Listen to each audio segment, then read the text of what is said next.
Hello and welcome to Political Bazaar. The fifth phase of polling is underway. Polling to 51 constituencies across 7 states happens today. To discuss this and more with me, I have Gaurav Choudhary, the Deputy Executive Editor of Moneycontrol. Thank you, Gaurav. Let's discuss the fifth phase. On the fifth phase, Bihar, 5 seats in Bihar, 2 in Jammu and Kashmir, 4 in Jharkhand, 7 in Madhya Pradesh, 12 in Rajasthan, 14 in Uttar Pradesh, and 7 in West Bengal. Let's talk about Uttar Pradesh first. Many high-profile contests happening today.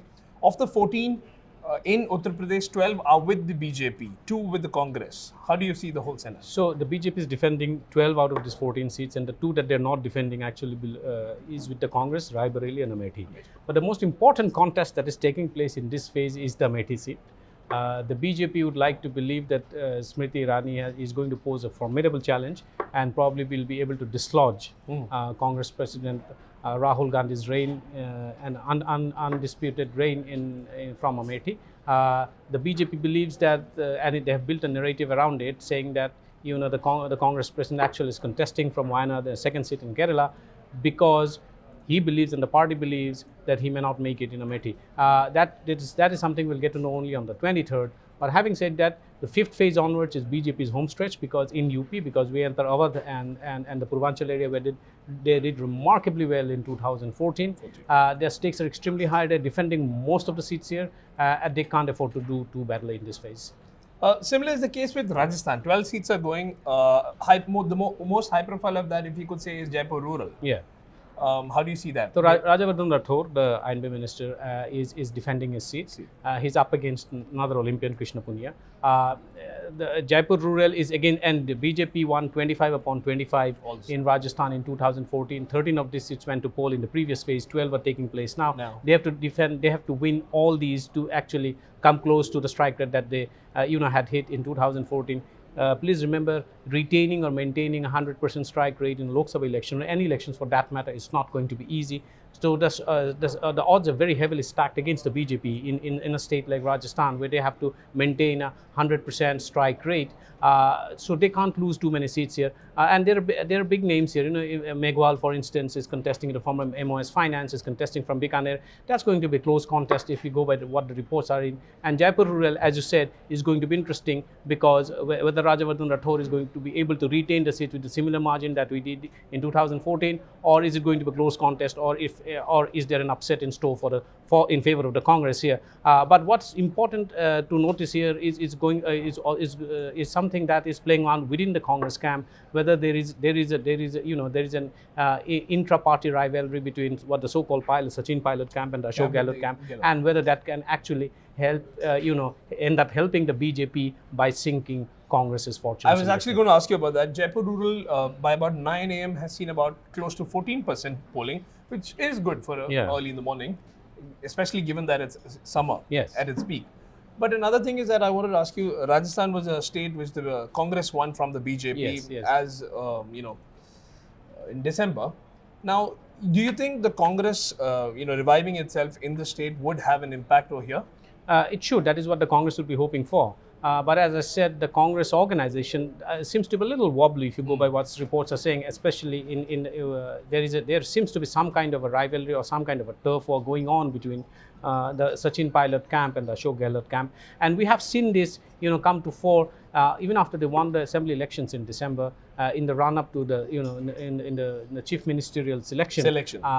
Clearly there was a lot of to and fro, and there were unending meetings taking place that the Congress president chaired here in Delhi, not in Rajasthan, to ensure that the chief ministerial selection went on without causing too much of damage to the party, cadre, rank and file, and organizational structure in the state.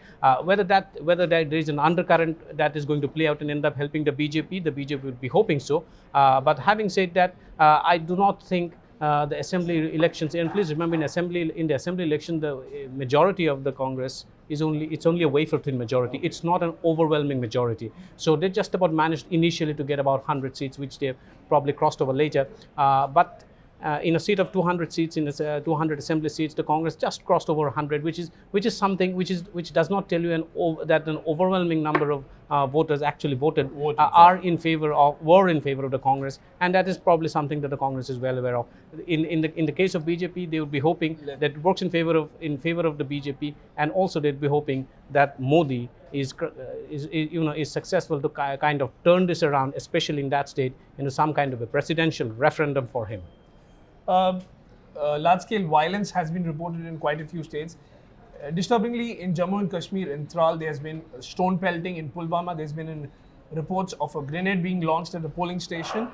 0.8% so far for the two seats. That's the Anantnag, the third phase, and the Ladakh seat. Yes. Do you think J&K is actually turning out to be really a worry for the Election Commission? It could be, because right after this, we expect the assembly elections to take place. And if this is the kind of turnout that the state is seeing, it's not a good sign. But so far as West Bengal is concerned, I think this is the first phase. The next three phases beginning this one. The state police is out of the security apparatus. So far as election, holding the elections are concerned, it's instances of violence have been reported already. Despite central parliament. And also in urban seats like Hooghly and the others. So there are three seats. One of them, the violence has been reported from one of these three so-called urban seats, relatively urban seats, Barrackpur. Okay. And then we have the other two urban seats, Howrah and Hooghly. Hooghly is interesting because Shingur comes under Hooghly, and Shingur was emblematic of farm protests that Mamata Banerjee actually used to politically mobilize in her favor, and that helped her eventually dislodge the 34-year left rule. Shingur is the place where Tata wanted to set up the nano factory, and persistent farmer protests actually forced him to move it away from West Bengal, from Shingur to somewhere in Gujarat. Mamata Banerjee eventually became the face of the farm protests and took it to the left camp, and eventually got the left rule dislodged. But 2016 onward, things seem to have changed considerably. Okay. While the farmers were given land through a court order in 2016, that land remains uncultivable. And many farmers, if you see the reports, many farmers are saying that this land will remain uncultivable for at least 10 years.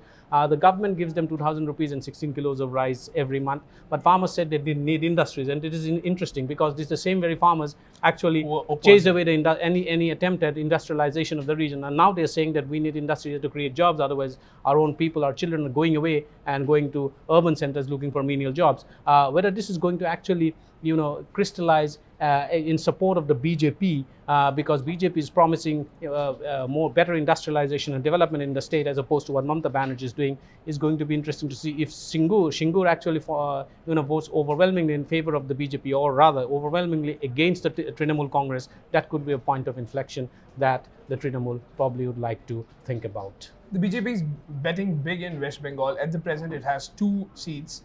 The BJP hopes to bring it anywhere in the mid-20s, close to that. It'll be interesting to see how that actually goes with the total for 42 seats. Yes. We'll come with a bulletin later in the day once polling is close, about to get over. We'll discuss the trends and the developments then. Just to give a wrap, of the 51 seats, 41 are for the NDA to defend, 2 with the Congress and 8 with others. That's all for us from now. Thank you, Gaurav, for coming. For more news and updates, stay tuned to moneycontrol.com.